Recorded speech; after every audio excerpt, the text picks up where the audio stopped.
Three, two, one. Who is your most valued employer? You want to put me in trouble? That's a tough question, actually, but I can answer it.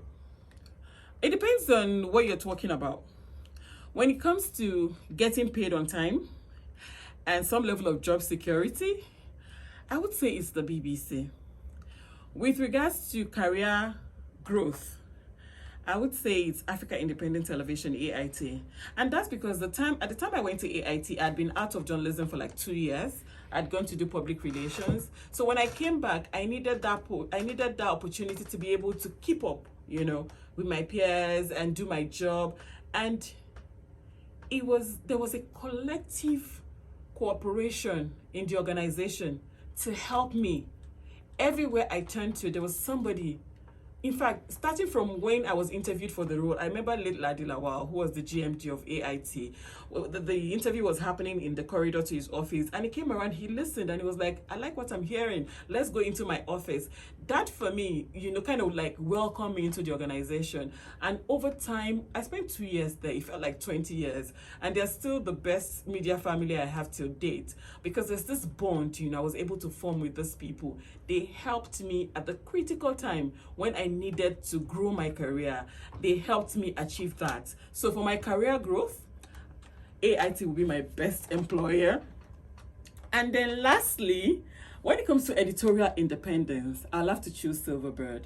I was national head of news for Silverbird from 2018, I think, to 2020.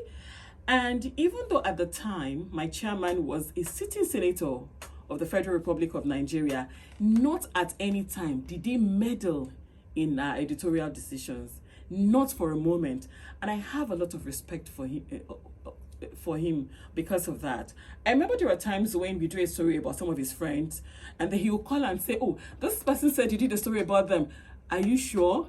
Is the story okay? Is it accurate? Can you back it up? Do you have the facts? And we say, yes, we do. He said, okay, that's fine.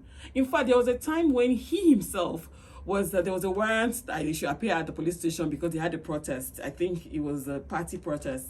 And I just sent him a message to say that, oh, have you heard that they have asked you to report at the police station? What's your side of the story? So it wasn't a question of, are we using the story or not? It was about, what is your side of the story? And he told me, give me an hour. I'll send you something from my lawyers. And he did. And we broke the story. So for editorial independence, I would say Silverbird, Senator Bemwe Bruce, he was amazing.